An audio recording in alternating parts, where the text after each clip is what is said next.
They were laughing while my baby stopped breathing. Ring lights. Lip gloss. A TikTok draft playing on loop. I moved toward the outlet. Oxygen monitor unplugged.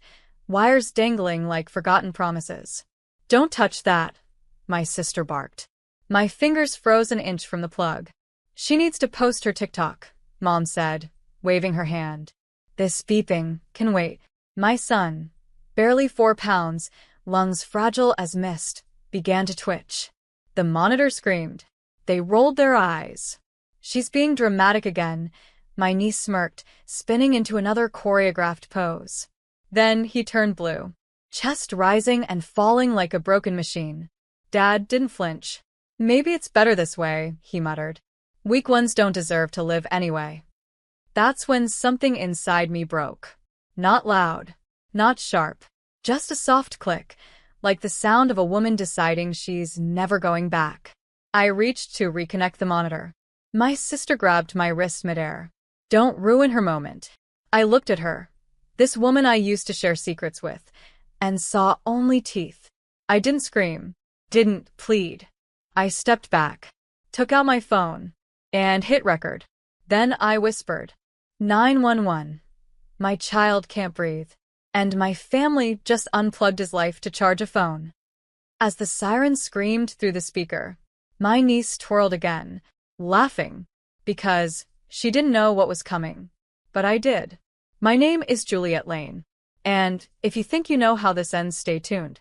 What happens when a mother is forced to choose between her bloodline and her blood?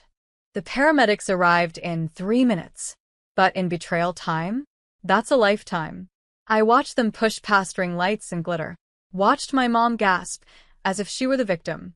Wait, it's just a misunderstanding."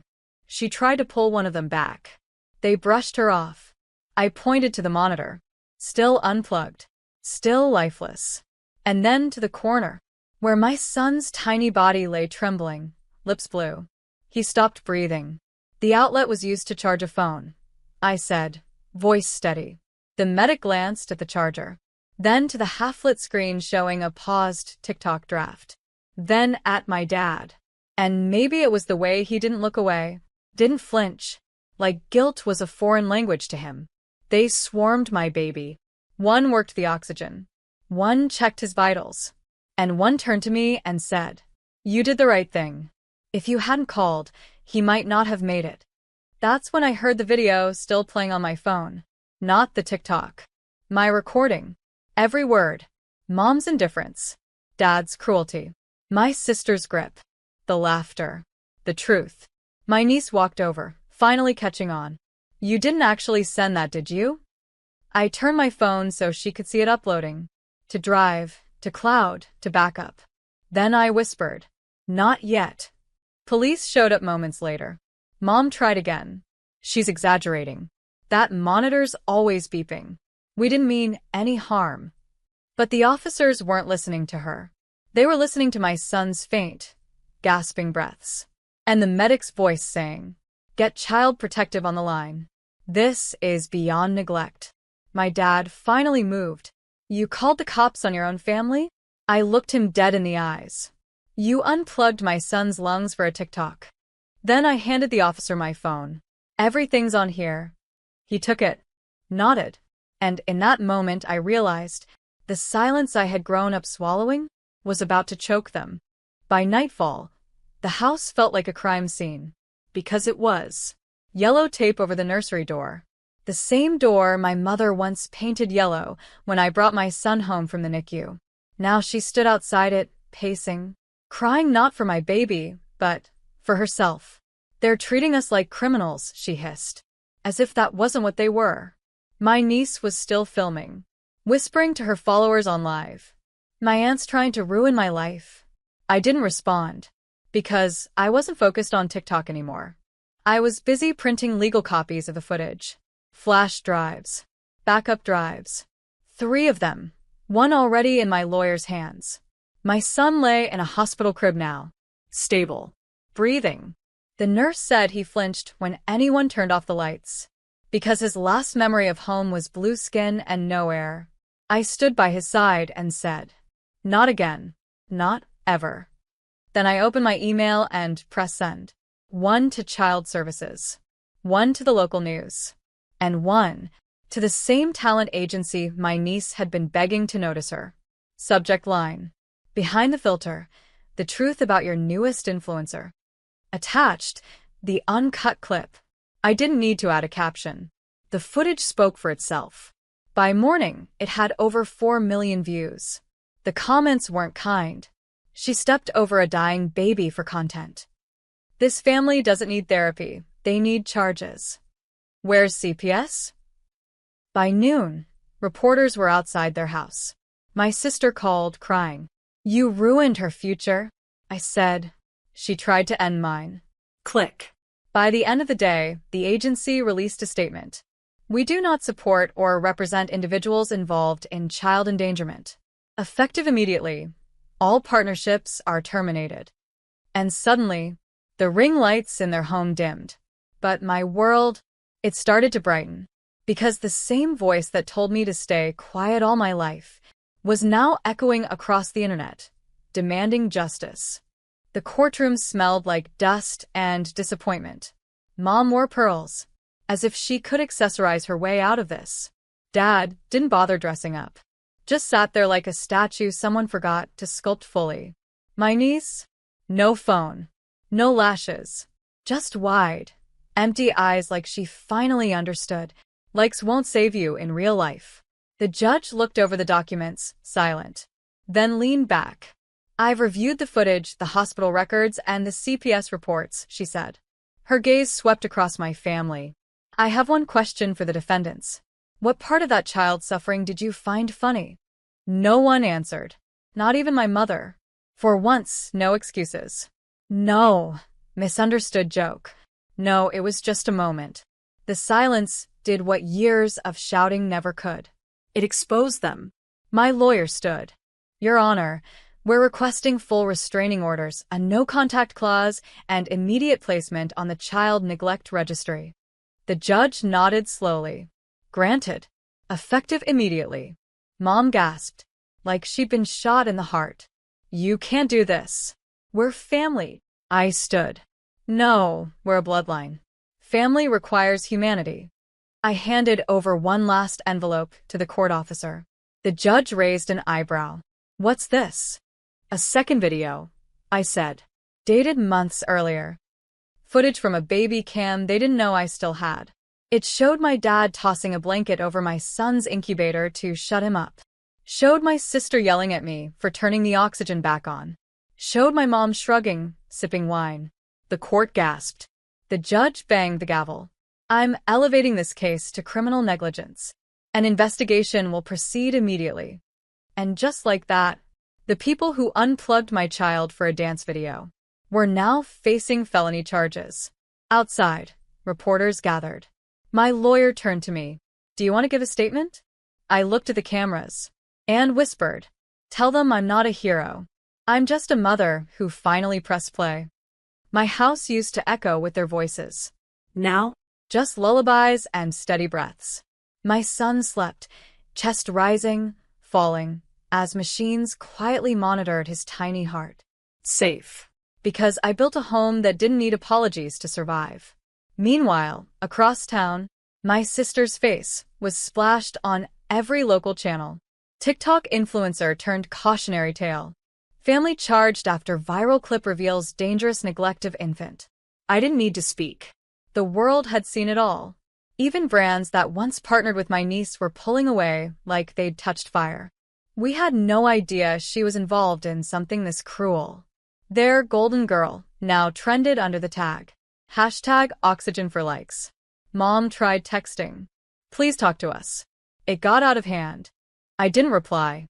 Instead, I emailed the property lawyer. Because here's what they didn't know. The house they lived in, it was still under my name. After Dad lost his job years ago, they used my credit to refinance. I'd signed the papers out of guilt, thinking family meant sacrifice. Now I understood better. So I sold it. Every wall they decorated. Every mirror they danced in front of. Gone. I didn't even warn them. Just waited until 2 p.m., when the new owner showed up with movers. Mom screamed on the lawn. My niece sobbed in the driveway. Dad tried threatening the realtor until police escorted him off the property. And me? I watched from my car, 2 blocks away, feeding my son his bottle, holding his fingers, softly whispering, "You'll grow up in a home where love doesn't come second to someone's Wi-Fi signal." Later that night, a news anchor said, "The baby in the now viral video is recovering well, and sources confirm he's in full custody of his mother."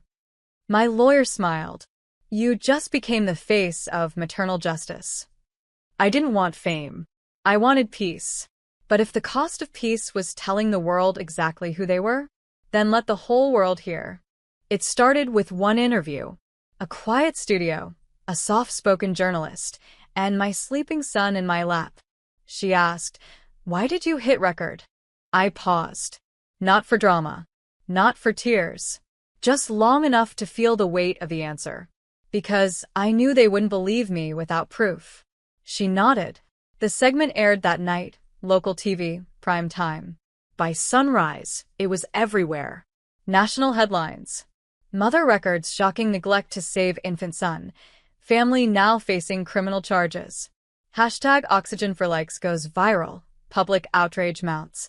And then the messages started. From mothers. From nurses. From strangers who had lived quiet horrors and swallowed them. "Thank you for not staying silent. You made me brave enough to walk away." My daughter finally called 911 after watching your video. I didn't know how to respond, so I kept doing what I knew, telling the truth. My second interview aired on a national morning show. When the host asked if I had anything to say to my family, I looked at the camera and said, "This isn't revenge. It's protection for every child who couldn't press record." Sponsors called. Foundations reached out. One pediatric wellness nonprofit offered to fund a full-time in-home nurse for my son. Another asked me to speak at their summit on digital abuse and neglect. Suddenly, the woman they mocked for being too sensitive was now the face of a movement. But the best moment? It came at 2 a.m. My son stirred in his crib. I went to check on him, the oxygen monitor still blinking, quiet and strong. I bent over, kissed his cheek. And he smiled. Not a reflex. A real, tiny smile. The kind that says, "I feel safe." That's when I knew. They'd stolen so much from me. But not him. He still had wonder. Still had breath. Still had me. The courtroom was packed this time. Reporters. Advocates. Even a senator's aide sat in the back row, scribbling notes. My sister sat at the defense table, eyes hollow. No lashes. No spotlight. Just the shadow of what she built and destroyed. Mom looked older. She scanned the room for sympathy. Found none. Dad didn't show. Word was, he'd skipped town after the house was sold. And me? I wore no makeup. No power suit. Just a pendant around my neck, one my son clutched in the NICU before he had a name. The judge read the charges. Felony child endangerment. Criminal negligence. Violation of medical safety protocols. My sister wept. But the tears weren't for my son. They were for the life she'd lost. Her lawyer begged for leniency. Called it a moment of poor judgment. The prosecutor played the video again. That moment? It wasn't poor judgment. It was cruelty caught in high definition. The judge didn't flinch. She ruled swiftly. You are hereby sentenced to 2 years probation, mandatory counseling, and permanent placement on the National Child Neglect Registry. Mom gasped. My sister sobbed harder. But then, the unexpected. The judge turned to me. Miss Lane, do you have a final statement? I stood, heart thudding, breath slow. I turned not to the judge, but to my mother. I begged you, I said. Not just that night, but my whole life. You chose silence. You chose convenience. You chose them. Then I turned to my sister. You danced over my child's body. I hope you remember that when no brand returns your emails. I faced the court, and to anyone watching, wondering if they should press record too, I lifted my phone. Do it. You're not crazy.